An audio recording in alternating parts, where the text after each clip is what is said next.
And now I am so excited to be joined by my dear friend who has worn so many hats over the years, activist, community district leader, community school director, chief of staff, and former president of the Barack Obama Democratic Club. Basically, he's un todólogo, como le decimos. Bienvenido, Juan Rosa. Hola, Mino. Muchas gracias por tenerme en Uptown para adelante. Gracias por darme la bienvenida a tu casa con tu café Bustelo ahí detrás de ¿Ya tú lo ti. ves? Gracias. Siempre, gracias por estar aquí con nosotros. We're so excited to have you y aprender más de lo que tú estás haciendo. So I guess I'd love to start off with you telling us a little bit qué es Naleo, what have you been doing as Northeast Regional Director y what have you been doing en la comunidad, in the hood? Right, thank you. So NALEO is the National Association of Latino Elected and Appointed Officials. And we are a non-for-profit, nonpartisan organization founded in the 1970s. And our work is to promote Latino civic participation, to ensure that Latinos are becoming U.S. citizens, that Latinos are becoming voters, their voting rights are protected, the elections are made easier. And every 10 years, since 1990, we've been doing a lot of work around the census. Because the census is, as we'll discuss later, really the bedrock of our democracy. So every 10 years, we tiramos la casa por la ventana and we do a big outreach campaign, normally called Hágase Contar, make yourself count.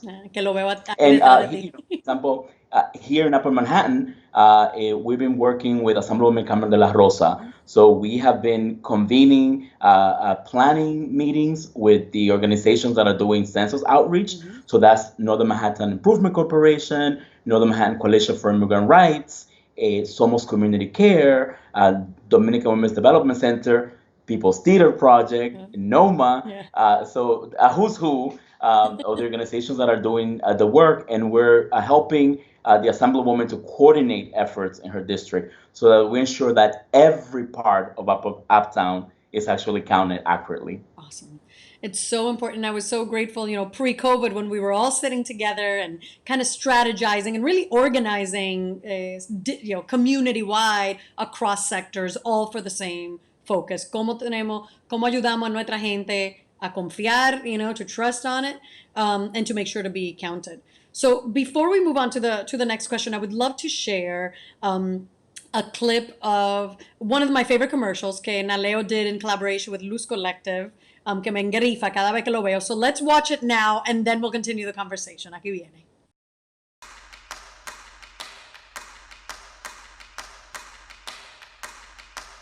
We are doctors, lawyers, teachers, and students. We are daughters, mothers, tías, and hermanas. We are the product of generations of hard work and sacrifice. We live here. We work here. We will be counted here. Our presence is power. Get counted in the 2020 census.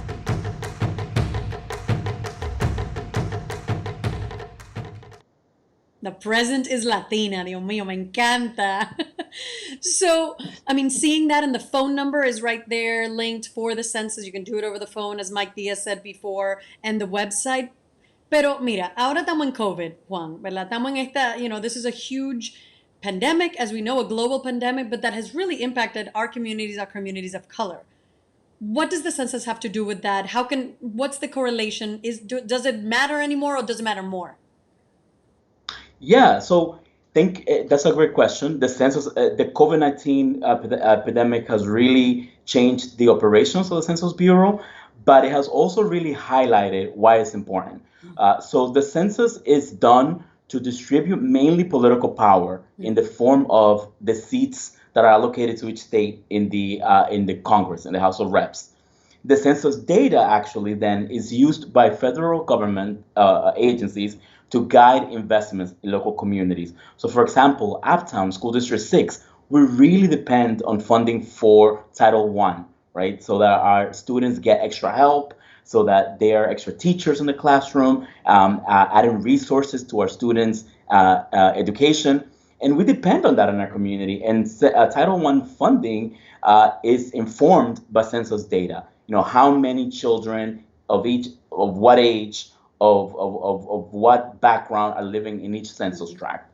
So as we come out of COVID-19 and begin to reconstruct our society and our economy, the census data is going to be used by government to guide investments in hospitals and schools, in infrastructure, and also political power, right? We will need political power in Washington in order for New York, for Uptown, to get the resources we need to move forward.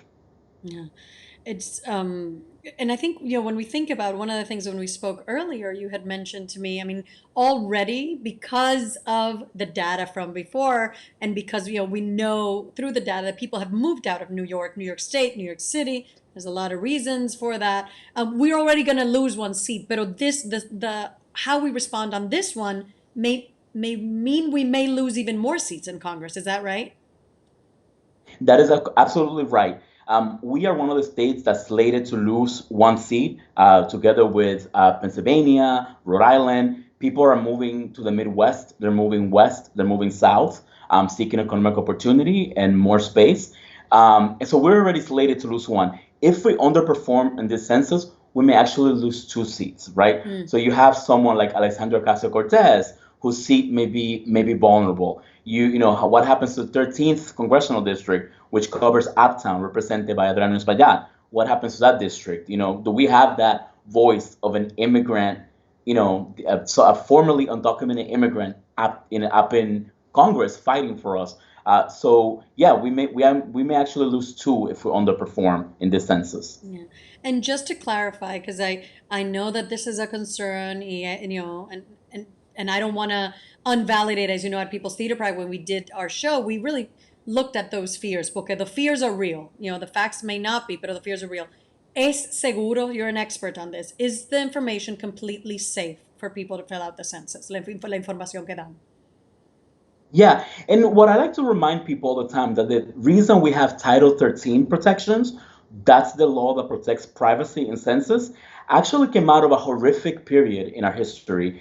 In World War II, we interned Japanese Americans in internment camps because we thought they were their enemy. The way in which the government got to Japanese Americans, know where they were, was through the census data. The Department of Defense took the census data and rounded up the Japanese Americans.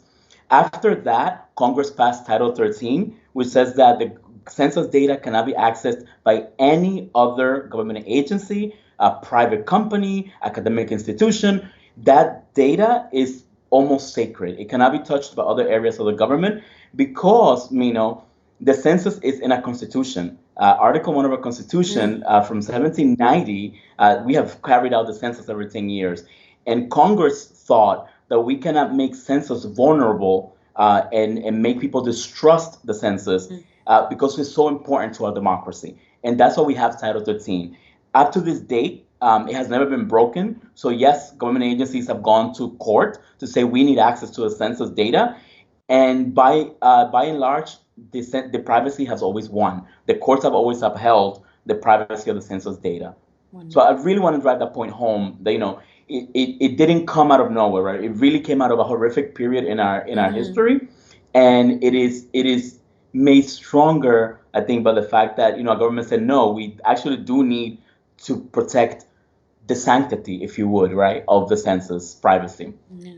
Thank you for clarifying that, and for naming the ugly history, that is part of the history, that's an example of how it then transformed to a more just and a place where democracy can be stronger.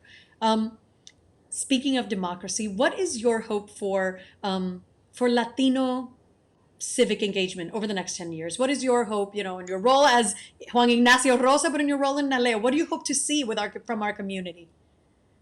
Yes, so Latinos, we are the second largest population group, both in New York State and in the United States. It comes with incredible power to shape our society in the future. I think that COVID-19, I have yet to see the silver lining, to be honest with you. But one of the things that I'm beginning to be very hopeful about is the fact that Latinos and African Americans were really, were really the people that were most affected by COVID-19, right? And the crises that have come afterwards, right? The loss of jobs. We're probably looking at the loss of housing in the near future due to the lack of money to pay rent, right? So I think that though has waken people up to the fact that we do need to make changes in our society, and that changes don't come from above. Changes come from each one of us partaking either by voting, participating in the census, registering someone to vote, going to knock on a door even if you can't vote. I think that this moment in our time and our history is going to lead to greater political and civic participation by the Latino community in the future. Awesome. And finally, Juan, which you may have already kind of said it, pero cada día, cuando tú te levantas, what is something that gives you hope or gives you joy, makes you smile? Porque we need those moments in these times. So what is it for you? I am hopeful every day because of people. The woman who lives next door to me, who when she gets the box of food from the city, knocks on my door and says, "Hey, do you need some of this? Do you want some of this?" When I walk outside and take a walk in the park and I see people going about their lives with their masks on, Yeah. adapting to the new reality and to our need, I am driven. My hope is driven by people. And I tend to focus a lot sometimes on what fails in our society and what fails in people. But I keep reminding myself that I do what I do, whether at Naleo, in the Barack Obama Democratic Club, in the city council, wherever have been my undying belief in people and the joy that they give. That's beautiful. And thank you for sharing that moment that now I'm going to take with me de la doña que comparte su comida. Thank you, Juan, for being here. We love you. Te quiero un millón. Y gracias de verdad por estar aquí and for everything that you're doing. Pa'lante y gracias por venir a Uptown Pa'lante. Uptown Palante. Bye.